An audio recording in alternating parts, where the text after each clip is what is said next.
تو اللہ فرماتے ہیں کہ بے شک فرعون نے زمین میں بڑا فساد یعنی بڑی سرکشی اٹھا رکھی تھی اس نے، اور ایک گروہ کو اس نے کافی کمزور بنا رکھا تھا، بڑا ظلم و ستم ان پر کر رکھا تھا۔ اب وہ گروہ کون سا تھا؟ وہ اس سے مراد بنی اسرائیل تھے، اور بنی اسرائیل اس وقت کی افضل ترین قوم تھی، لیکن اللہ نے آزمائش کے طور پر فرعونوں کو ان کے سر پر کھڑا کیا ہوا تھا، اور وہ ان پر ظلم و ستم کے پہاڑ توڑ رہے تھے۔ یہ کتنی بڑی آزمائش ہے کہ بیٹوں کو مار دیا جائے، اور بیٹوں کی بڑی خواہش ہوتی ہے، یعنی جو محبوب ترین چیز تھی وہ ان سے چھین لی جا رہی تھی۔ اور اس کی وجہ کیا تھی؟ یعنی کہا یہ جاتا ہے کہ بعض نجومیوں کی فرعون کو یہ پیشن گوئی تھی، یعنی انہوں نے پیشن گوئی کی فرعون کو کہ بنی اسرائیل میں ایک بچہ پیدا ہوگا جس کے ہاتھوں نہ صرف اس کی سلطنت کا خاتمہ ہوگا بلکہ اس کی بھی ہلاکت ہوگی۔ اور اس نے پھر اس کا حل یہ نکالا کہ ہر پیدا ہونے والے اسرائیلی بچے کو قتل کر دیا جاتا۔ اور اسی طرح روایات میں یہ بھی بات آتی ہے کہ اس کے پھر کارندوں نے کہا کہ اس طرح ہم اگر ان کے بچوں کو قتل کرتے جائیں گے تو مطلب ہماری غلامی میں کون کام کرے گا، یعنی ہمیں تو مردوں کی وہ ضرورت ہے جو ہمارے غلام ہوں، ہمارے لیے کام کریں۔ تو اس پر اس نے کیا کیا کہ 1 سال بچوں کو مارتا، قتل کرتا، اور 1 سال زندہ چھوڑ دیتا۔ تو کہا یہ جاتا ہے کہ جب ہارون علیہ السلام یعنی موسیٰ علیہ السلام کے بھائی پیدا ہوئے تب وہ سال تھا جب بچوں کو قتل نہیں کیا جا رہا تھا، اور جب موسیٰ علیہ السلام پیدا ہوئے تب وہ سال تھا جب اسرائیلی بچوں کو قتل کر دیا جاتا۔ تو پھر سورۃ القصص میں بڑی خوبصورت اللہ سبحانہ وتعالیٰ ڈیٹیل دیتے ہیں کہ کس طرح اللہ سبحانہ وتعالیٰ نے ان کی ماں سے کہا کہ تو پریشان نہ ہو اور اپنے اس بچے کو یعنی دریا میں ڈال دے، فَإِذَا خِفْتِ عَلَيْهِ فَأَلْقِيهِ فِي الْيَمِّ وَلَا تَخَافِي وَلَا تَحْزَنِي، اور نہ تو خوف زدہ ہو نہ پریشان ہو، ہم اس کو لوٹا دیں گے۔ بڑی ہی خوبصورت آیات ہیں۔ اِنَّا رَادُوهُ، یعنی ہم اس کو لوٹائیں گے تیری طرف، الیکا، اور ہم اس کو مرسلین یعنی اس کو رسولوں میں سے کریں گے، یعنی وہاں بھی بشارت دے دی نا اللہ نے۔ یہ سورۃ القصص کی آیات میں آپ کے آگے رکھ رہی ہوں۔ اور پھر کیا ہے کہ فرعون کی بیوی آسیہ علیہ السلام اس بچے کو پکڑ لیتی ہیں اور اور فرعون سے کہتی ہیں کہ تم اسے قتل نہ کرو، ہو سکتا ہے لا تقتلوہ عسیٰ، ہو سکتا ہے کہ یہ ہمیں فائدہ دے اور ہم اس کو اپنا بیٹا بنا لیں۔ اور اللہ فرماتے وَهُمْ لَا يَشْعُرُونَ، انہوں نے کوئی شعور نہیں تھا، انہیں کچھ پتہ نہیں تھا یہ کس کو اٹھا رہے ہیں۔ یعنی اللہ سبحانہ تعالیٰ نے فرعون کے دشمن کو اسی کے بستر پر ہی بڑا کروا دیا، اسی کے بستر پر ہی اس کو سلوایا، یعنی اسی کے گھر میں اس کو پلوا دیا، بڑا کروا دیا۔ تو کیسی اللہ کی حکمت اور کیا شان اللہ کی۔ اور اسی طرح اگلی آیات میں بڑی خوبصورت بات آتی ہے کہ اللہ فرماتے ہیں کہ جب انہوں نے ڈال دیا دریا میں اپنے بیٹے کو موسیٰ علیہ السلام کو، تو اب اصبح فؤاد ام موسیٰ فارغا، یعنی اب موسیٰ جو تھی اب ان کے دل میں کوئی چیز نہیں تھی سوائے موسیٰ علیہ السلام کی محبت کی، یعنی وہ بے قرار تھی۔ اور اللہ نے کہا کہ اگر ہم ان کے دل کو مضبوط نہ کرتے تو ہو سکتا ہے کہیں وہ مطلب اپنا راز فاش نہ کر دیتی۔ اب ہوا یہ کہ ان کی بہن جو تھی انہیں کہا گیا کہ تم ان کے ساتھ ساتھ چلو، وہ جو صندوق سا بنا کے جس میں انہوں نے ڈال کے بچے کو ڈالا دریا میں، تو بہن اس دریا کے ساتھ ساتھ چلتی رہیں اور صندوق کو دیکھتی رہیں۔ پھر آگے بات آتی ہے وَحَرَّمْنَا عَلَيْهِ الْمَرَاضِعَ مِن قَبْلُ فَقَالَتْ هَلْ أَدُلُّكُمْ، یعنی اللہ سبحانہ وتعالیٰ فرماتے ہیں کہ ہم نے دوسری عورتوں کی چھاتیاں حرام کر دی تھی موسیٰ علیہ السلام پر، یعنی انہوں نے اپنی ماں کا ہی دودھ پینا تھا۔ تو جب کافی عورتوں کو بلوایا گیا ان کو دودھ پلوانے کے لیے، لیکن انہوں نے کسی کی چھاتی کو نہ پکڑا، تو پھر کہتے ہیں کہ فقالت، یہاں پر پھر بات آتی ہے جیسے یہ آیت میں بات ہے کہ فقالت، تو اس لڑکی نے کہا یعنی ان کی بہن نے کہا کہ میں کیا تمہیں ایسے گھرانے کی طرف گائیڈنس دوں، رہنمائی کروں، ایسے گھر کی طرف جو کہ اس کے لیے بھی یعنی اس کے بھی ویل وشر ہیں اور اس کو یعنی دودھ بھی پلایا جائے گا۔ پھر اللہ فرماتے ہیں فَرَدَدْنَاهُ إِلَىٰ أُمِّهِ، بس پھر ہم نے لوٹا دیا موسیٰ علیہ السلام کو ان کی ماں کی طرف تاکہ ان کی آنکھیں ٹھنڈی ہوں اور وہ یہ جان لے کہ اللہ کا وعدہ بالکل بے شک سچا ہے۔ تو جی بات یہ تھی کہ یہ تھوڑی سی میں نے ڈیٹیل دے دی موسیٰ علیہ السلام کی، ان کی لائف کی، اور یہ جو کچھ ہو رہا تھا وہاں پر۔ اسی طرح ایک اور روایت میں بات ہے کہ بعض کہتے ہیں کہ حضرت ابراہیم علیہ السلام کی طرف سے یہ خوشخبری چلتی آ رہی تھی کہ ان کی نسل سے یعنی ابراہیم علیہ السلام کی نسل سے ایک بچہ پیدا ہوگا جس کے ہاتھوں سلطنت مصر کی تباہی ہوگی۔ اور قبطیوں نے یہ جو خوشخبری تھی، یہ جو بشارت تھی، یہ سن رکھی تھی، اور انہوں نے فرعون کو اس بات سے آگاہ کیا جس پر اس نے بنی اسرائیل کے بچوں کو قتل کروانا شروع کر دیا۔ تو یہ بات آپ کو یعنی سورۃ القصص میں بھی ملتی ہے، یذبحون ابناءکم، یعنی ان کے بیٹوں کو قتل کرتے اور ان کی بیٹیوں کو زندہ چھوڑتے، اور اللہ نے فرمایا بہت بڑی آزمائش تھی ان کے لیے۔ اور دیکھیں آزمائش کیوں آتی ہے؟ جو فتن کا ورڈ ہے اس کے لغوی معنوں میں بات آتی ہے کہ سونار کا سونے کو بھٹی میں ڈال کے اس سے امپیورٹیز کو دور کرنا، اس کی جو کثافتیں ہیں، جو ناخالص چیزیں ہیں، جو اس کا ناخالص پن دور کر دینا، اس کو خالص کر لینا سونے کو۔ تو یہ آزمائش فتن کا جو ورڈ ہے نا، یہ بھی اسی لیے اور بلا اس میں بھی آزمائش کی بات ہی ہوتی ہے۔ بلا اور فتن سم وٹ سملر ہیں لیکن تھوڑا سا فرق ہے۔ تو اب اللہ انہیں کیوں آزما رہا تھا؟ یعنی ان کے لیے ٹیسٹ تھا کہ اس معجزانہ طور پر، یعنی اب 1 سال میں بچے کچھ بچ رہے ہیں معجزانہ طور پر، یعنی اللہ کی کرنی، اور کچھ اگلے سال میں قتل ہو رہے ہیں۔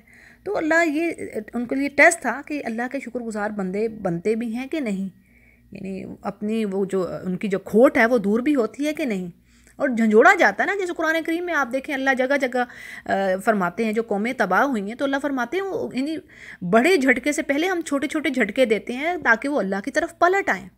کیوں ہوتا ہے؟ ان کی اپنے اعمال کے سبب ہوتا ہے نا۔ اللہ نے کئی جگہوں پر فرما دیا اللہ تعالیٰ ظلم نہیں کرتا، اور ایسا ہے ہی نہیں کہ اللہ کسی قوم کو تباہ کرے جبکہ وہ استغفار کر رہے ہوں، نیک کام کر رہے ہوں۔ یہ بات آئی ہے قرآن کریم میں، استغفار بہت بڑی قوت ہے۔ یعنی اللہ تعالیٰ فرمائے کہ میں عذاب نہیں دوں گا جو استغفار کر رہے ہوں۔ اور دیکھیں اسی طرح سورۃ القصص میں بات آتی ہے وَمَا كَانَ رَبُّكَ مُهْلِكَ الْقُرَىٰ حَتَّىٰ يَبْعَثَ فِي أُمِّهَا رَسُولًا، یعنی اللہ کسی بستی کو بھی ہلاک نہیں کرتا جب تک کہ اس کا جو مین جگہ ہے وہاں پر اللہ اپنے رسولوں کو نہ بھیج دے جو اللہ کی آیات کو پڑھ کے سناتے ہیں، اور نہ ہی اللہ کسی پر ظلم کرتا ہے۔ وَمَا كُنَّا مُهْلِكَ الْقُرَىٰ، یعنی اللہ فرماتا ہے میں کسی پر ظلم نہیں کرتا، لیکن الا وَأَهْلُهَا ظَالِمُونَ، وہ خود ہی اپنی جانوں پر ظلم کرنے والے ہوتے ہیں۔ جو اللہ نے کام کرے ہیں وہ تو ہم کر ہی نہیں رہے ہیں۔ آج بھی تو کچھ ایسا ہی ہے نا، افتؤمنون ببعض الکتاب وتکفرون ببعض، تم میرے بعض حصوں کو مانتے اور بعض کو نہیں مانتے۔ یہ بنی اسرائیل کے لیے تھا، لیکن ہمارے لیے نا تصویر تو ہمیں دکھائی جا رہی ہے کہ انہوں نے کیا تو تم بھی یہی کام کر رہے ہو، تو پھر تمہاری سزا کیا ہوگی؟ دنیا میں تو ذلت ہے ہی، اور آخرت میں پھر اس سے بڑا عذاب۔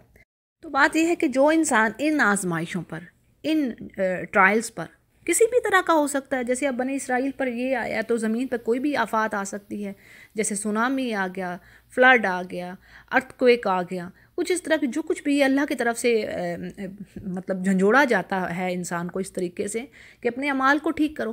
اب تو جو پھر ان پر جو صبر کرتا ہے، جو اللہ کی رضا میں راضی ہے، اور پھر اللہ کے اگر وہ سدھر گیا، جیسے اللہ نے کہا نا خطا کار تو ہیں لوگ، خطائیں تو کریں گے، لیکن بہترین کون ہیں؟ جو توبہ کرنے والے ہیں، جو بار بار توبہ کریں گے، جو پلٹ آئیں گے۔ تو اللہ چاہتا ہے کہ میرے بندے میری طرف پلٹ آئیں، تو جو پلٹ آیا وہ اس نے تو فلاح کا راستہ پا لیا، اس کے لیے تو نجات ہے۔ تو اب ان کے ساتھ بھی کچھ ایسا ہی ہوا، یعنی بنی اسرائیل میں اب تمام ایسا بھی تو نہیں تھا کہ اس وقت میں سارے ہی مطلب بدعمالیوں میں مبتلا تھے۔ ظاہر ہے موسیٰ علیہ السلام جو پیدا ہو رہے ہیں وہ گھرانہ کیسا بابرکت گھرانہ ہوگا جس میں 2 نبی آئے۔ تو اب پھر کیا بات آتی ہے کہ اللہ سبحانہ تعالیٰ نے ان پر یعنی کرم فرمایا، ان کے صبر پر۔ یہ بات قرآن کریم میں ایک اور جگہ پر بھی آئی، ان کے صبر کی وجہ سے پھر اللہ نے ان کو زمین میں پھر اللہ نے ان کو اٹھا دیا، کھڑا کر دیا، یعنی اللہ نے اس کمزور غلام قوم کو پھر مشرق و مغرب کا وارث بنا دیا، تو اور وہ پھر دین کے پیشوا یعنی دین کے لیڈرز، امام بنا دیا۔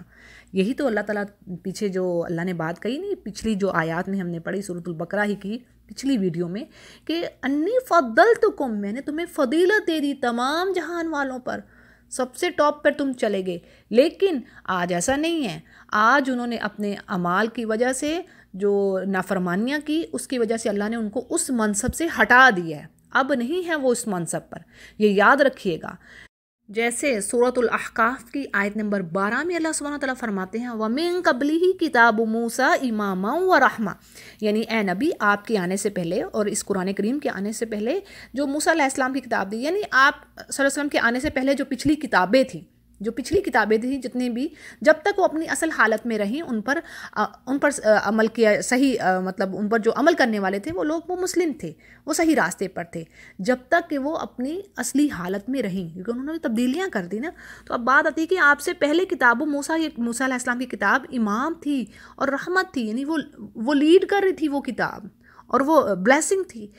اب کیا ہے، وَهَذَا کتاب، یعنی یہ جو قرآن کریم ہے، مصدق لسانا عربی لینذرا، یہ تصدیق کرتی پچھلی کتابوں کی بھی اور عربی زبان میں ہے، اور یہ ڈرانے والی ہے کن کو، جو ظلم کرنے والے ہیں، اور بشرا و بشرا للمحسنین، اور یہ احسان کرنے والوں کے لیے خوشخبری بن کر آ گئی ہے۔ یعنی اب وہ، یعنی پہلے تو تھی، اور یہ قرآن کریم میں ایک جگہ پر بات نہیں آئی، یہ کئی جگہوں پر بات آئی۔ ابھی تو میرے ذہن میں سورۃ الاحقاف کی بات آ رہی تھی، ایک آدھ اور جگہ پہ بھی ہے جو مجھے یاد، سورہ ہود میں بھی مائٹ بھی۔ تو بہرحال یعنی یہ قوم اس وقت تک تھی جب تک یہ اللہ کے نافرمان نہیں رہے۔ جب انہوں نے آخری نبی کو جھٹلایا، نہ مانا، حالانکہ ان کی کتابوں میں ذکر تھا، سورہ صف میں ہمیں بات ملتی ہے، عیسیٰ علیہ السلام بشارت دے کے گئے تھے کہ میرے پیچھے نبی آئے گا، اس کا نام احمد ہوگا، اور یہ حلیے کو بھی جانتے ہیں آپ صلی اللہ علیہ وسلم کے، لیکن انہوں نے حلیہ بھی بدل دیا۔ اور جیسے آتا ہے سیقول میں، ہم شروع ہی کی آیات میں کیا پڑھتے ہیں کہ اللہ نے فرمایا، اے نبی یہ آپ کو اس طرح جانتے ہیں جیسے کہ اپنے بیٹوں کو۔ لو، ایسی مثال اللہ نے دی کہ اب اس کے بعد کوئی بات ہی نہیں رہ جاتی، کوئی جواب ہی نہیں رہ جاتا، ایسی زبردست مثال دے دی کہ یہ نبی آپ کو جانتے ہیں، خوب جانتے ہیں، ان کو پتہ ہے کہ نبی آنا تھا، اور ان کتابوں میں نبی کریم صلی اللہ علیہ وسلم کا نام بھی لکھا تھا اور حلیہ مبارک بھی بتا دیا گیا تھا، لیکن انہوں نے سب بدل دیا، اور ان کو خوب پتہ ہے۔ تو بات یہ ہے کہ ان کو فضیلت دی تھی، لیکن آج ان کو ہٹا دیا گیا ان کی اس پوزیشن سے، اور آج the only book is the قرآن کریم that guides the people toward the straight path, یعنی کہ جو سیدھے راستے کی طرف لے جانے والی اب ایک ہی کتاب ہے، وہ ہے قرآن کریم۔ اور نبی کریم صلی اللہ علیہ وسلم پر ایمان لائے بغیر کوئی یہودی ہو، کوئی نصارہ ہو، وہ جنت میں نہیں جائے گا، ٹھیک ہے، یہ اوتھینٹک حدیث ہے۔ تو جی امید ہے اس آیت کی وضاحت اب آپ کو اچھے سے سمجھ آ گئی ہوگی، یعنی اس کے پیچھے ڈیٹیل کیا تھی، ہسٹری کیا تھی، وہ کچھ میں نے آپ کے آگے رکھ دی، ٹھیک ہے جی، اور جگہوں جگہوں پر آپ کو ملے گی بھی یہ قرآن کریم میں۔ پھر آگے بات ہے، وَإِذْ فَرَقْنَا بِكُمُ الْبَحْرَ فَأَنْجَيْنَاكُمْ وَأَغْرَقْنَا آلَ فِرْعَوْنَ وَأَنْتُمْ تَنظُرُونَ، اور جب ہم نے پھاڑا سمندر کو اور تمہیں نجات دی، اور غرق کر دیا کس کو، آل فرعون کو، اور تم دیکھ رہے تھے۔ یہ بات سورہ شورى میں بھی بڑے خوبصورت انداز میں آئی ہے۔ تو اس کے بارے میں تھوڑی سی ڈیٹیل آپ کو میں ذرا کوئکلی لے کے چلتی ہوں، سورہ شورى کی آیات ہی ہیں، لیکن ذرا میں ان کا تیزی سے آپ کو حوالہ دیتی چلوں گی کہ جب موسیٰ علیہ السلام کو اللہ سبحانہ وتعالیٰ نے نبوت سے نوازا اور ان سے کہا گیا کہ آپ قوم فرعون کی طرف جائیں، تو انہوں نے کہا کہ انی اخاف ان یکذبون، کہ ہے میرے رب میں تو ڈرتا ہوں وہ مجھے جھٹلا دیں گے، اور میری تو زبان جو ہے ولا ینطلق لسانی، یعنی آپ کی زبان میں لکنت کا مسئلہ تھا، یعنی صحیح بولنے میں آپ کو دقت تھی، تو اس پر آپ کو پریشانی تھی۔ پھر دوسری انہوں نے بات کہی کہ مطلب میں نے تو ان کا ایک آدمی بھی قتل کیا ہے، یعنی سورۃ القصص میں ہمیں یہ ڈیٹیل ملتی ہے کہ موسیٰ علیہ السلام ایک بار دوپہر کے وقت نکلتے ہیں، تو وہ دو آدمیوں کو آپس میں لڑتا ہوا پاتے ہیں، ان میں سے ایک آدمی اسرائیل کا تھا، یعنی ان کی قوم میں سے تھا، اور ایک فرعون کا کارندہ تھا۔ اب وہ جو اسرائیلی تھا اس نے آپ سے مدد طلب کی، آپ نے ایک جو گھونسا اسے مارا، تو وہ ظاہر آپ تو نبی تھے، وہ ایک ہی مطلب اس ضرب پر مارا گیا، اور اس پر یعنی فرعون کے جو آدمی تھے وہ آپ کو قتل کرنے کے در پہ تھے، تو آپ وہاں سے نکل کھڑے ہوئے اور مدین کی طرف پھر آپ نے رخ کیا۔ سورۃ القصص میں بڑی پیاری ڈیٹیل آپ کو یہ ساری ملتی ہے، مدین کی طرف آپ کا پھر رخ ہو گیا۔ تو اب انہوں نے کہا کہ یعنی اللہ میرے اوپر تو اب یہ قتل کا بھی مسئلہ ہے، تو میں کیسے جاؤں؟ تو اس پر اللہ فرماتے ہیں کلا فذهبا بآیاتنا، یعنی ہرگز نہیں، آپ دونوں جاؤ میری آیات کے ساتھ، میں تمہارے ساتھ ہوں۔ اور یہ بات سورۃ طٰہٰ میں بھی آتی ہے کہ دونوں بھائیوں کو بھیج دیا گیا کہ آپ دونوں بھائی جاؤ، کیونکہ موسیٰ علیہ السلام نے سورۃ طٰہٰ میں بڑی پیاری بات آتی ہے کہ انہوں نے کہا کہ اللہ پھر میرے ساتھ، میری تو زبان بھی نہیں، مطلب اس میں روانی نہیں ہے، رب اشرح لی صدری، یہ دعا پھر وہیں پہ پڑھی انہوں نے، تو انہوں نے کہا کہ میرے بھائی کو میرے ساتھ کر دیجئے، اس کو میرا ساتھ بنا دیجئے، اس کو میرا وزیر بنا دیجئے۔ تو اللہ نے کہا ٹھیک ہے، آپ پر میں نے ایک احسان کیا تھا، یہ بڑی پیاری آیات ہے سورۃ طٰہٰ کی، کہ اللہ نے کہا ایک تو احسان کیا ہے موسیٰ آپ پر، جب آپ کی مطلب میں نے آپ کو ڈلوا دیا سمندر میں، تو اب میں پھر یہ آپ پر ایک اور احسان کر رہا ہوں کہ آپ کے کہنے پر میں آپ کے بھائی کو آپ کے ساتھ نبی بنا رہا ہوں۔ اور یہ کئی جگہوں پر بات آئی ہے، سورہ شورى میں بھی آئی ہے، سورۃ الفرقان میں بھی آئی ہے کہ وَأَخَاهُ هَارُونَ نَبِيًّا، کہ اللہ نے ان پر رحمت کی، یہ احسان کیا۔ اور دونوں سے کہا گیا کہ فرعون کی طرف جاؤ اور اب اس سے کہو کہ جو بنی اسرائیل ہے اس کو آزاد کر دے اور ہمارے ساتھ جانے دے۔ اب ظاہر ہے یہ معاملہ اتنا سیدھا تو نہیں تھا جو بظاہر مطلب جی، لیکن پیچھے رب العالمین پورے سارے جہان والوں کا رب تھا، تو اب فرعون تو ماننے کا نہیں تھا. فرعون نے کہا تمہارا رب کیسا ہے، سوال و جواب کیے اس نے موسیٰ علیہ السلام سے، اور موسیٰ علیہ السلام نے سارے جوابات دیے، لیکن آخر میں پھر کہنے لگا کہ اگر تم نے میرے علاوہ کسی اور کو الہ بنایا تو میں تمہیں یعنی تمہیں قید کر دوں گا. تو موسیٰ علیہ السلام کہتے ہیں چاہے میں تمہارے پاس ایک کوئی دلیل، روشن دلیل بھی لے کے آؤں، یعنی میرے پاس دلیل ہے، ایک ایسے تو پروف ہیں، سائنس ہیں. تو کہنے لگا کہ دکھاؤ. تو اب موسیٰ علیہ السلام نے کیا کیا، فَأَلْقَىٰ عَصَاهُ، انہوں نے اپنی چھڑی کو ڈال دیا، وہ اژدہا بن گئی. اور دوسری چیز کیا کی، وَنَزَعَ يَدَهُ، اپنے ہاتھ کو نکالا اور وہ چمکدار، دیکھنے والوں کے لیے چمکدار ہو گیا. اور اسی طرح سورۃ الاسراء میں بات آتی ہے کہ موسیٰ علیہ السلام کو 9 معجزات دیے گئے تھے، ٹھیک ہے، میریکلز جو تھے.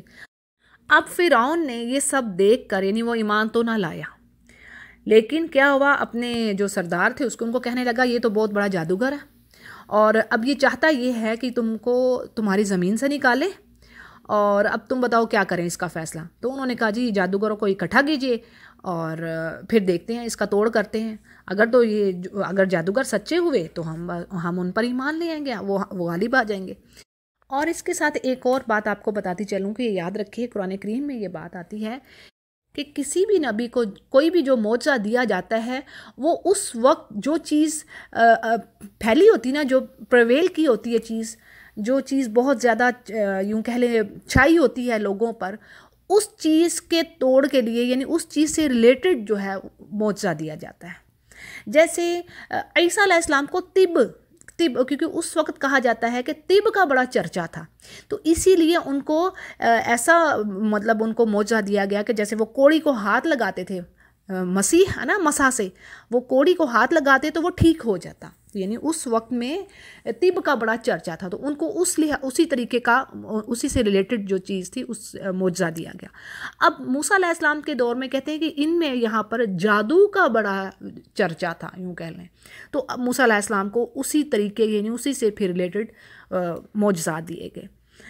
اب ہوا کہ جب موسیٰ علیہ السلام نے انہوں نے ڈالی اپنی چھڑیاں تو وہ سانپ بن کے، جب موسیٰ علیہ السلام نے اپنی چھڑی کو ڈالا تو وہ ایک بہت بڑا اژدہا بن گئی، اور وہ تمام ان کی چھڑیوں کو نگل گئی. اور بڑی خوبصورت اگین پھر میں کہ بات آتی ہے کہ فَأُلْقِيَ السَّحَرَةُ سَاجِدِينَ، یعنی جیسے ہی ان کا وہ جادو ختم ہوا تو ساتھ ہی آ جاتی ہے. اتنی پیاری بات آتی ہے، ان کا کیسا خوبصورت ایمان ہوگا ان جادوگروں کا، حالانکہ موت سامنے کھڑی ہے.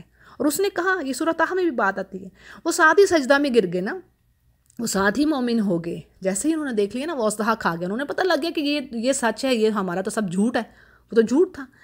تو وہ ایمان لے آئے، انہوں نے کہا ہم تو ایمان لے آئے برب العالمین، رب موسیٰ و ہارون. تو وہ کہتا ہے قَالَ آمَنْتُمْ لَهُ، یعنی یہاں پر پھر فرعون کہتا ہے کہ تم میرے کہنے سے پہلے ہی ایمان لے آئے، تو میری اجازت کے بغیر ہی. یعنی مجھے تو لگتا ہے کہ یہ بھی تمہارا ہی بڑا ہے کوئی، یعنی تم ملے ہوئے آپس میں. اب دیکھو میں تمہارے ساتھ کرتا کیا ہوں، لَأُقَطِّعَنَّ أَيْدِيَكُمْ، اب میں تمہارے ہاتھ کاٹوں گا اور تمہاری ٹانگوں کو کاٹوں گا، من خلاف، یعنی کہ ایک طرف کی ہاتھ ایک دوسری طرف کی ٹانگ اپاہج کرنے کے لیے، اور میں تمہیں صلیبوں پر چڑھاؤں گا. تو انہوں نے کہا ہمیں اس سے کوئی پریشانی نہیں، تو جو تم نے کرنا ہے کر لے. سورۃ طٰہٰ میں بھی یہی بات اسی طریقے سے آتی ہے. تو اور ہم تو یہ طمع رکھتے ہیں کہ ہمارا رب ہمیں معاف کر دے. اور انہوں نے کہا یہ تو دنیا کی زندگی ہے، جو تو کر سکتا تو کر لے، ہم تو اپنے رب سے یعنی معافی کے طلبگار ہیں، اور ہم اول مومن، یہاں پر آتا ہے ان کننا اول المؤمنین، ہم پہلے مومن ہم ہیں. اور پھر کیا ہے جی، یہاں پر جیسے سورہ شورا میں بات آتی ہے کہ پھر اللہ سبحانہ تعالیٰ جب یعنی کہ یہ معاملہ، اب یہ تو کتابوں میں ظاہر ہے اسی طریقے سے آیا، لیکن پھر وہ ڈیٹیل جب معاملہ حد سے بڑھتا ہے، یعنی فرعون پھر موسیٰ علیہ السلام پر جو ایمان لاتے ہیں ان پر ظلم و ستم ڈھانا شروع کر دیتا ہے. جیسے سورہ غافر میں ہمیں یہ بات ملتی ہے آیت نمبر 25 میں کہ اللہ فرماتے ہیں جب اس کے پاس حق آتا ہے ہماری طرف سے تو وہ کیا کہتے ہیں، وہ سب فرعونی جو ہیں، آل فرعون آپ کہہ لیں، قالوا اقتلوا ابناء الذین آمنوا، یعنی اب تم ان کے بیٹوں کو قتل کرو جو ایمان لائے ہیں ماہو موسیٰ علیہ السلام کے ساتھ، اور ان کی بیٹیوں کو زندہ چھوڑو. اور اللہ فرماتے ہیں یہ جو کافروں کی جو چالیں ہیں نا، کچھ بھی نہیں ہے، سب بیکار ہے، بربادی کی طرف جانے والی ہیں، خود ہی اس چیز سے وہ برباد ہوتے ہیں. تو پھر بڑی یعنی کہ چیزیں سورہ غافر میں بھی آپ کو کافی ڈیٹیل ملتی ہے، بہت زیادہ ڈیٹیل ہے ان موسیٰ علیہ السلام کی زندگی کے بارے میں. اور پھر وہ فرعون کیا کہتا ہے کہ مجھے چھوڑو، میں اب موسیٰ کو قتل کروں گا. تو یہ بھی بات کئی جگہوں پر آئی ہے. تو اب وہ ظلم و ستم مزید بڑھا دیتا ہے. پھر اب اس پر بات آتی ہے سورہ شورا میں ہے کہ اللہ تعالیٰ وحی کرتے ہیں موسیٰ علیہ السلام کی طرف کہ اپنے بندوں کو لے کے آپ نکل جائیے، اور پیچھے فرعون اور اس کے کارندے ہیں وہ آپ کو فالو کریں گے. لیکن کیا ہے کہ اللہ تعالیٰ نے ان کو دور کر دیا ان جنتوں سے، ان چشموں سے، ان نعمتوں سے جس میں وہ تھے. اور پھر وہ جو نعمتیں تھیں وہ ساری اللہ نے، یہاں پہ سورہ شورا میں بات آتی ہے کذالک وَأَوْرَثْنَاهَا بنی اسرائیل، ہم نے بنی اسرائیل کو اس کا وارث کر دیا. یعنی ہوا یہ کہ فرعون اور اس کا لشکر بنی اسرائیل کے تعاقب میں نکلا مگر پلٹ کر اپنے گھروں میں واپس نہ آ سکے. وہ یوں کہ جب موسیٰ علیہ السلام لے کر ان کو نکلے تو جب صبح ہوئی تو فرعون کو پتہ چلا کہ بنی اسرائیل راتوں رات یہاں سے نکل گئے ہیں. تو فرعون اور اس کے کارندے سورج نکل دی ان کے تعاقب میں نکل کھڑے ہوئے. اور ہوا یہ کہ دوسری طرف موسیٰ علیہ السلام کے سامنے آگے سمندر تھا، اور فرعون کے لشکر کو دیکھتے ہی وہ گھبرا اٹھے کہ آگے سمندر ہے، پیچھے فرعون ہے، اب بچاؤ کس طرح ممکن ہے. اور کیا کہا انہوں نے موسیٰ علیہ السلام کو کہ ہم تو یقیناً اب پکڑے گئے ہیں. تو موسیٰ نے کہا کہ ہرگز نہیں، یقین مانو میرا رب میرے ساتھ ہے. کلا ان معی ربی سیہدین. اور اللہ سبحانہ تعالیٰ نے پھر وحی کی موسیٰ علیہ السلام پر کہ آپ اپنی چھڑی کو ماری، اپنے عصا کو ماری سمندر پر. بس وہ وہ پھٹ گیا، اور پانی کا ایک ایک جو حصہ تھا پہاڑ کی مانند کھڑا ہو گیا. یعنی جیسے دو پہاڑوں میں سے ایک درمیان سے آپ یوں کہہ لیں سڑک بنتی ہے، جگہ بنتی ہے، راستہ، اس طریقے سے سمندر جو دونوں طرف جو سمندر تھا پہاڑ کی مانند کھڑا ہو گیا پانی، اور درمیان سے راستہ بن گیا موسیٰ علیہ السلام کی قوم کے لیے اور موسیٰ علیہ السلام کے لیے. اور اللہ فرماتے ہیں کہ ہم نے بچا لیا موسیٰ کو اور ان کے ساتھیوں کو، اور پھر جو پیچھے آنے والے تھے ان کو غرق کر دیا، کیونکہ وہ جیسے جیسے درمیان میں آئے، جب وہ خوب درمیان میں آگئے فرعونی اور اس کے کارندے، تو سمندر کو آپس میں بند کر دیا گیا. اور اسی طرح سورہ یونس میں بڑے حسرت والے الفاظ آتے ہیں پھر یہ فرعون کے. آیت نمبر 90 سورہ یونس، اور اس کے الفاظ کیا تھے کہ آمنت انہ لا الہ الا الذی آمنت بہ بنو اسرائیل. یعنی میں ایمان لاتا ہوں اس رب پر جس پر بنی اسرائیل ایمان لائے ہیں، اور اس کے سوا کوئی معبود نہیں ہے، اور میں اب مسلمان ہوتا ہوں. اور اس پر پھر اللہ کی طرف سے جواب دیا جاتا ہے کہ تو اب ایمان لاتا ہے، پہلے تو سرکشی کرنے والا تھا اور تو فساد کرنے والوں میں سے رہا. اسی طرح ایک حدیث میں آتا ہے کہ جبریل علیہ السلام نے نبی کریم صلی اللہ علیہ وسلم سے فرمایا کہ جس وقت فرعون غرق ہوتے ہوئے ایمان کا اظہار کر رہا تھا، یعنی وہ کہہ رہا تھا نا کہ میں اب ایمان لے آیا ہوں، تو میں سمندر سے، یعنی جبریل علیہ السلام فرماتے ہیں کہ میں نے سمندر سے کیچڑ لے کے اس کے منہ میں ڈال دیا تاکہ وہ لا الہ الا اللہ نہ کہہ سکے. اور مجھے ڈر تھا کہ اس کلمے کی وجہ سے اللہ تعالیٰ اسے رحمت کا مستحق قرار نہ دے دیں، یعنی اس پر اللہ رحمت نہ کر دے. ترمذی اس کو روایت کرتے ہیں. اور پھر اللہ سبحانہ تعالیٰ نے کیا فرمایا کہ آج ہم تیری لاش کو نجات دیں گے، یعنی تیرا جسم ہے اس کو بچا لیں گے، اور تجھے نشان عبرت، یعنی باقی آنے والوں کے لیے عبرت کا نشان بنائیں گے. تو جی یہ تھی اس چھوٹی سی آیا کی یہاں پر ڈیٹیل، یعنی جگہ جگہ اللہ سبحانہ تعالیٰ نے الحمدللہ بڑے خوبصورت انداز میں یہ قصہ بیان کر دیے. سورہ شعراء میں نے آپ کو بتا دی، یہ 3 پیجز میں تقریباً بات آتی ہے جو پھیلی پڑی، اور میں نے آپ کو ذرا کوئکلی ایک جیسے کہنے کے ریویو کیا ہے ہم نے ان آیات کا، اور کچھ میں نے سورہ یونس سے بھی بات لی، آپ کو وہ بھی بتا دی ہے. تو یہ اس طریقے سے اللہ تعالیٰ نے فرمایا کہ میں نے بچایا تم لوگوں کو، اور میں نے غرق کر دیا فرعون کو، اور تم سب دیکھ رہے تھے. ٹھیک ہے. پھر آگے بات آتی ہے، اور جب ہم نے وعدہ کیا وَإِذْ وَعَدْنَا مُوسَىٰ 40 لَيْلَةً ثُمَّ اتَّخَذْتُمُ الْعِجْلَ مِن بَعْدِهِ وَأَنْتُمْ ظَالِمُونَ. اور جب ہم نے موسیٰ علیہ السلام سے یعنی 40 دن جب ان کو بلایا، اور اس کے پیچھے تم لوگوں نے کیا کیا کہ بچڑے کو اپنا معبود بنا لیا. اس واقعے کی ڈیٹیل بھی ہمیں سورہ طٰہٰ میں ملتی ہے. اور یہ جو واقعہ ہے یعنی بچڑے کی پوجا کرنے کا واقعہ، یہ تب ہوا جب فرعونیوں سے نجات پانے کے بعد جو بنی اسرائیل تھی وہ ایک جزیرہ جس کا نام سائنا کہا جاتا ہے، یعنی وہاں سے نجات پا کر جب وہ میدان میں آئے تو اللہ سبحانہ تعالیٰ نے وہاں پر بھی ان پر بہت سارے انعامات کیے، بادلوں کا سایہ کیا، من و سلوہ دیا، جیسے کہ پیچھے ہم پڑھ چکے ہیں. اور پھر کیا تھا کہ موسیٰ علیہ السلام کو اللہ سبحانہ تعالیٰ نے تورات دینے کے لیے، یعنی کتاب دینے کے لیے 40 راتوں کے لیے کوہ طور پر بلا لیا، جیسے کہ سورہ طٰہٰ میں بات آتی ہے کہ اللہ فرماتے ہیں وما آجلک عن قومک یا موسیٰ، یعنی موسیٰ آپ کو اپنی قوم سے غافل کر کے کون سی چیز جلدی لے آئی. تو اس پر انہوں نے کہا کہ میرے رب، وہ لوگ تو میرے پیچھے پیچھے ہی ہیں، اور میں نے تیری طرف جلدی کی ہے تاکہ تو خوش ہو جائے. یعنی بات یہ تھی کہ سمندر پار کرنے کے بعد موسیٰ علیہ السلام بنی اسرائیل کے سرداروں کو، یعنی ان کے کچھ جو لیڈرز تھے ان کو لے کر کوہ طور کی طرف جا رہے تھے. اب اللہ کے اپنے رب کے شوق ملاقات کی شوق میں وہ تیز رفتاری سے اپنے ساتھیوں کو پیچھے چھوڑ گئے. تو سوال کرنے پر کہا کہ وہ تو بس مطلب میرے پیچھے ہی آ رہے ہیں، بلکہ یہ ہے کہ وہ میرے پیچھے کوہ طور کے قریب ہی ہیں اور میری واپسی کے منتظر ہیں. تو اس پر اللہ سبحانہ وتعالیٰ فرماتے ہیں کہ ہم نے تیری قوم کو تیرے پیچھے آزمائش میں ڈال دیا ہے اور انہیں سامری نے بہکا دیا ہے. یعنی سامری نے پیچھے وہ جو سونا، تھوڑی سی اب میں ذرا بات پیچھے لے کے چلتی ہوں. جیسے کہ تفسیر میں بات آتی ہے اور قرآن میں بھی یہی بات آ رہی ہے کہ جو ان کے پاس زیورات تھے، اور ڈیٹیل میں یہ ہے کہ زیورات انہوں نے آریتن یعنی کہ ادھار لیے تھے فرعونیوں سے. اب سامری نے کیا کیا ان زیورات کے ساتھ، یعنی ان کو اس نے تپا کر ایک بچڑا بنا دیا جس میں ہوا کے اندر باہر جانے سے ایک قسم کی آواز پیدا ہوتی. اور پھر اسی طرح سورہ طٰہٰ میں آتا ہے کہ وہ کہتا ہے کہ بھی تمہارا الہ تو یہ ہے، موسیٰ تو بھول گیا اپنے الہ کو، تو اصل میں تو تمہارا الہ یہ ہے. تو اللہ فرماتے ہیں کہ کیا وہ دیکھتے نہیں تھے کہ نہ تو وہ ان کو کوئی نفع دے سکتا تھا نہ ہی کوئی نقصان. اور ہارون علیہ السلام جس کو موسیٰ علیہ السلام اپنا جانشی مقرر کر گئے تھے اپنے پیچھے، یعنی جب وہ 40 روز کے لیے گئے تو پیچھے اپنا جانشی مقرر کر گئے، لیکن کیا تھا کہ ہارون علیہ السلام کی انہوں نے بات کو نہ مانا. جیسے انہوں نے کہا کہ تمہارا رب تو رحمان ہے، فاتبعونی، مجھے فالو کرو، میری بات سنو. تو انہوں نے کہا جی ہم تو نہیں باز آنے والے، یعنی ہم تو نہیں ہٹیں گے اس بچھڑے کے اراؤنڈ چکر لگانے پر یہاں تک کہ حتیٰ یرجع الینا موسیٰ، یعنی موسیٰ علیہ السلام آئیں گے تبھی ہم باز آئیں گے، ہم تو نہیں ہٹنے والے، ابھی تک تو ہمارا الہ یہ ہے. نعوذ باللہ، استغفر اللہ. یعنی دیکھیں یہاں پر اللہ سبحانہ تعالیٰ کیا فرما رہے ہیں کہ اتنی نعمتیں تم پر کیں، تمہیں موت سے نجات دی، پھر تمہارے اوپر بادلوں کا سایہ کیا، من و سلوہ، کھانا پینا تمہیں عطا کیا، سب کچھ اللہ نے دیا، اور ابھی کتنا ٹائم گزرا ہے، اور یعنی تمہارا ہی پاس نبی کے جانے کی دیر ہوئی اور پیچھے تم نے کیا کر لیا.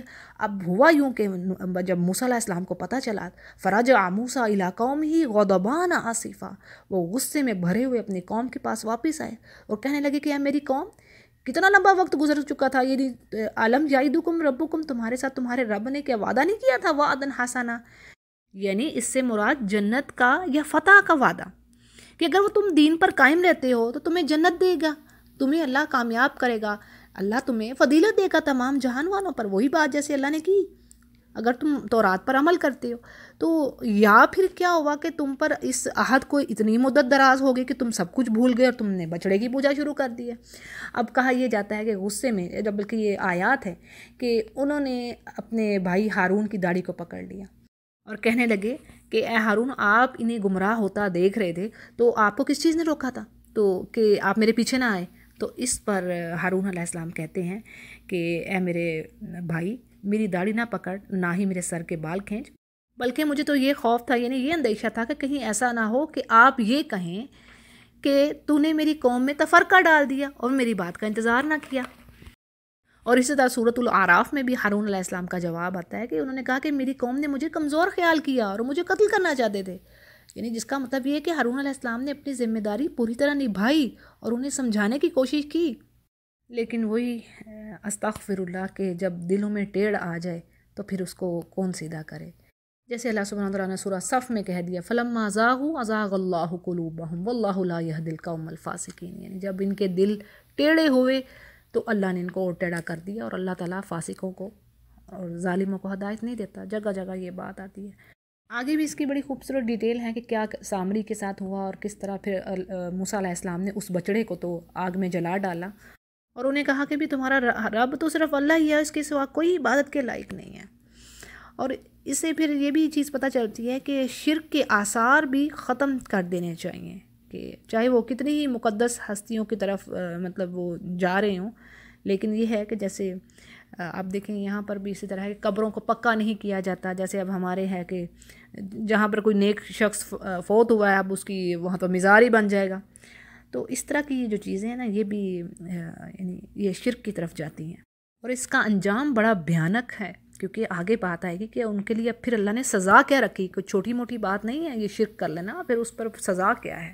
یعنی اگرچہ اللہ نے فرمایا ثم عفونا عنکم من بعد ذلک لعلکم تشکرون، یعنی اگرچہ اللہ نے ان کو معاف کر دیا تاکہ وہ شکر گزار بنے، لیکن اب اس کے پیچھے سزا تھی جو آگے ہم اگلی آیات میں پڑھیں گے۔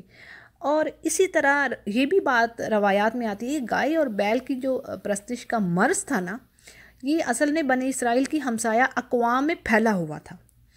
مصر اور کنعان میں اس کا عام رواج تھا، یعنی یہ بھی ایک تفسیر میں بات آتی ہے۔ اور یوسف علیہ السلام کے بعد بنی اسرائیل جب ان کا ڈکلائن ہوا بنی اسرائیل کا، تو رفتہ رفتہ قبطیوں کے وہ غلام بنے، تو ان میں بھی یہ مرض، یعنی بچھڑے کی پوجا کرنے کا مرض جو تھا وہ پھیل گیا تھا، اور یہ مرض انہوں نے اپنے حکمرانوں سے لیا تھا۔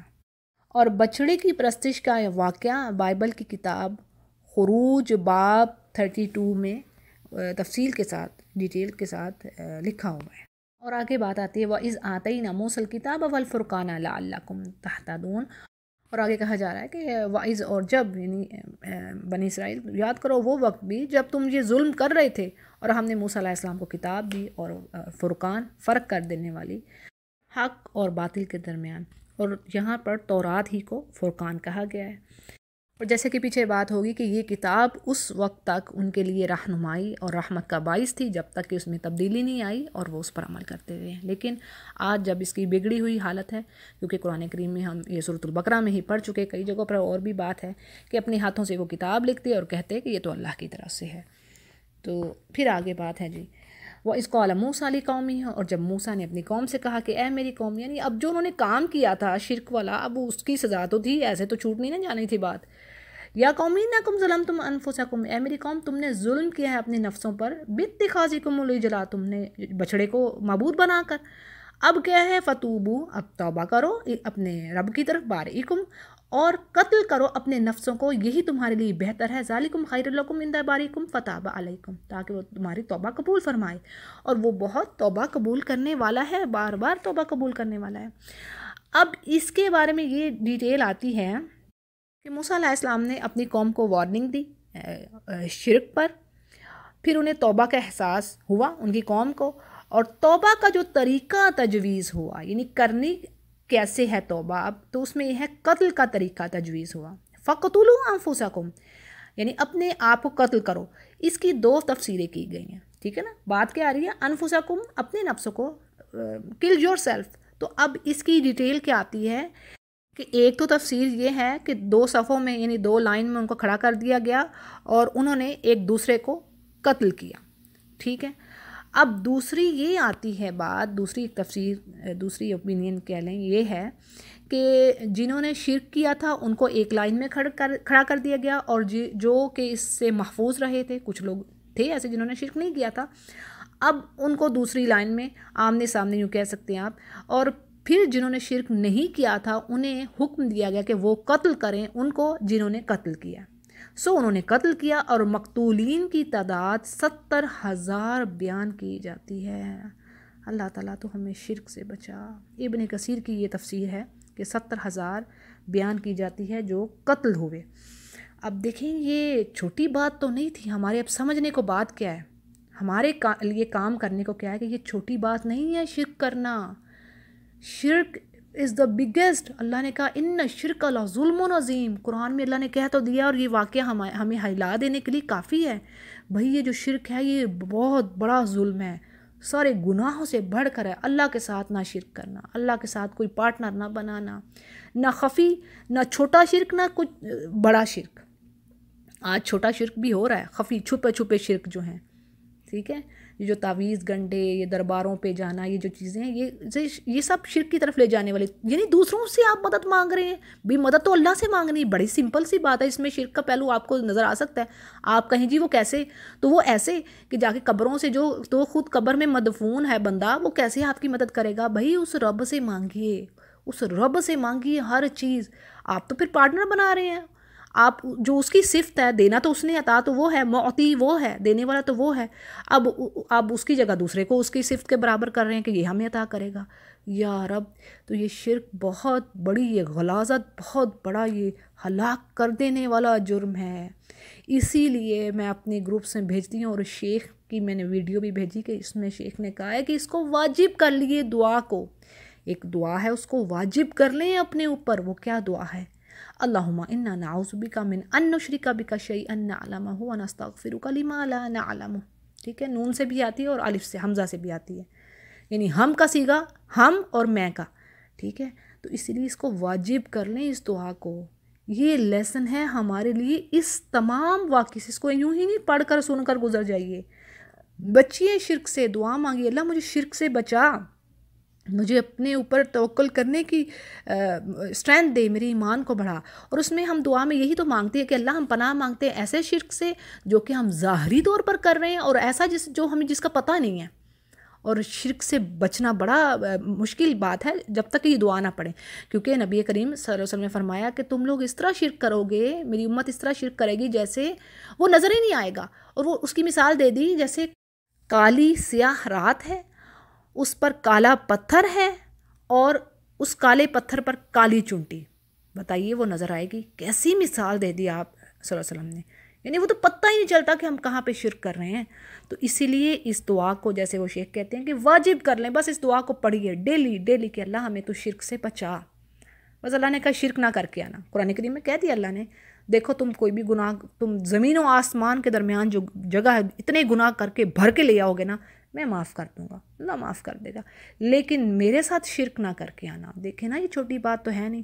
آج جو کافر ہیں کیسے کیسے ان کے اخلاق ہیں، مورل ویلیوز میں وہ آگے ہیں، چیریٹی بھی دے رہے ہیں، اور متکبر بھی کئی نہیں ہیں. جیسے تو نا پراؤڈ ہونا کوئی اپنے کچھ ایسے بھی نہیں ہے. مسلمانوں میں آپ کو اکثریت ایسے بھی ملتی ہے. اینی وے بات یہ ہے، لیکن ان کے لیے جو کہ کفر کی حالت میں ہی مر گیا تو اللہ نے اس کے لیے لعنت کر دی، اور اللہ نے کہا یہ تو ہمیشہ اب رہے گا اسی میں. لا یخفف عنہم العذاب ولا هم ينصرون. کئی جگہوں پر قرآن کریم میں بات آئی کہ نہ تو عذاب کم ہوگا، نہ ہی ان کو وہ مدد دیے جائیں گے، وہ آگ میں ہی رہیں گے. لیکن جو پیپل ایمان والے ہیں ان کے لیے تو پھر بھی چانسز ہیں. اللہ نے کہہ دیے کلمہ طیبہ لا الہ الا اللہ. تو بعد ایک تو میں نے یہ بڑی شرک کی، لیکن اب ہمیں شرک خفی سے بھی بچنا ہے، چھپا ہوا شرک جو ہمیں نظر نہیں آ رہا، تو اس کے لیے دعا. اور ہر چیز کے لیے، ہر حاجت کے لیے اللہ کی طرف رجوع، اللہ سے مانگنا ہے. سب سے پہلے اللہ وہ دینے والا ہے، اپنے کانسیپٹ کو کلیئر کرنا ہے، ٹھیک ہے، اور اللہ پہ توکل.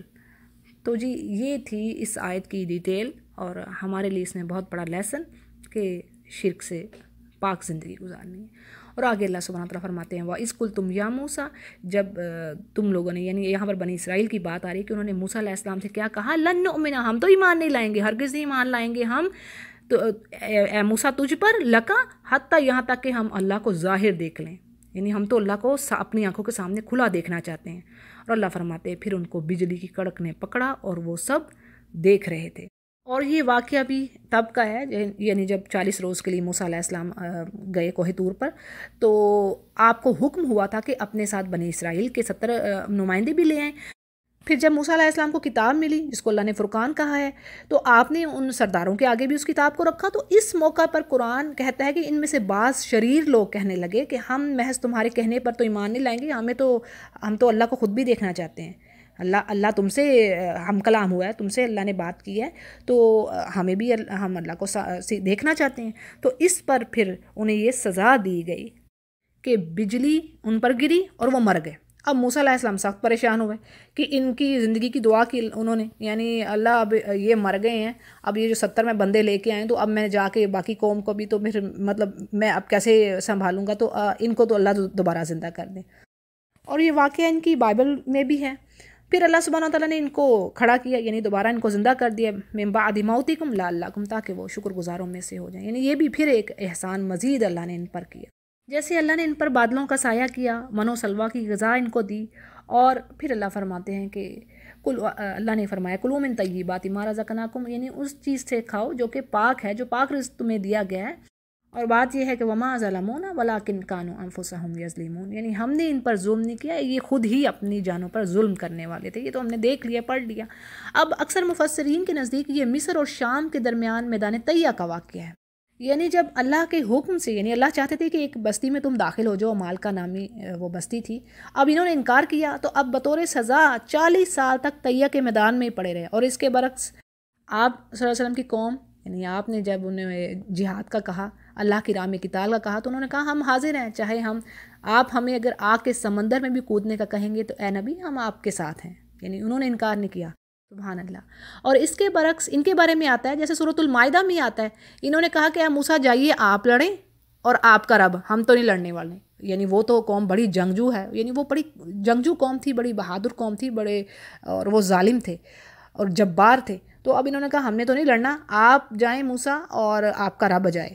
تو اس پر پھر دو لوگوں نے، نیک لوگ جو تھے، انہوں نے کہا کہ تم اللہ پہ توکل کرو اور تم وہ کام تو کرو، لیکن یہ بہرحال نہ مانے۔ تو اب سزا کے طور پر اللہ نے 40 سال تک اسی میدان میں وہ سڑتے رہے۔ اور بعض کے نزدیک جب صحرائے سینا میں اترنے کے بعد سب سے پہلے پانی اور کھانے کا مسئلہ ان کے آگے آیا، ظاہر ہے وہاں سے تو نکل آئے تھے تو آگے تو کچھ نہیں تھا، زمین خالی۔ تو اسی وقت یہاں پر یعنی پانی کا انتظام کیا گیا، جیسے کہ میرا خیال ہے ہم نے آگے پڑھیں گے کہ جہاں پر موسیٰ علیہ السلام پانی مانگتے ہیں اپنی قوم کے لیے، تو ان کو پھر 12 چشمے پھوٹتے ہیں ان کے لیے۔ موسیٰ علیہ السلام ایک اپنی چھڑی کو مارتے ہیں ایک پتھر پر، تو 12 چشمے ان کے لیے پھوٹنے، کیونکہ 12 قبیلے تھے وہ۔ یوں پانی کا مسئلہ حل ہوا۔ اور پھر اسی طرح بعض کے نزدیک یہ بات آتی ہے کہ جو من ہے یہ اوس یا درخت پر یا پتھر پر گرتی تھی اور شہد کی طرح میٹھی ہوتی تھی، یعنی من و سلوا جو بات ہے، تو من کہا جاتا ہے میٹھی چیز کو جو خشک ہو کر گوند کی طرح ہو جاتی، اور بعض کے نزدیک یہ میٹھا پانی ہے، شہد یا میٹھا پانی۔ اور اسی طرح حدیث کے الفاظ ہیں کہ کھمبی جو ہے من کی اسی قسم سے ہے جو بنی اسرائیل اور موسیٰ علیہ السلام پر نازل ہوئی، اور اس کا پانی آنکھوں کے لیے شفا ہے۔ صحیح مسلم اس کو روایت کرتے ہیں۔ پھر اسی طرح جو سلوا کی بات ہے تو اس میں یہ ہے کہ سلوا ایک بٹیر یا چڑیا کی طرح کا ایک پرندہ ہوتا جسے ذبح کر کے یہ کھا لیتے، اور یہ تمام جو فوڈ تھا یہ ان کو بنی اسرائیل کو بر وقت پہنچ جاتا، اس کے لیے کوئی ان کو دقت یا پریشانی کا سامنا نہیں تھا، ٹھیک ہے۔ یعنی اللہ نے بڑی سہولت سے ان کے آگے یہ کھانا ان کو پرووائڈ کر رکھا تھا، یہ اللہ کی نعمت تھی۔ لیکن اس کے باوجود آگے جیسے ہم پڑھیں گے کہ انہوں نے کہا کہ اب موسیٰ اب اس پر تو ہم صبر ہی نہیں کر رہے، اب تو ہمیں کوئی زمین کی نباتات چاہیے، دال چاہیے، سبزی چاہیے۔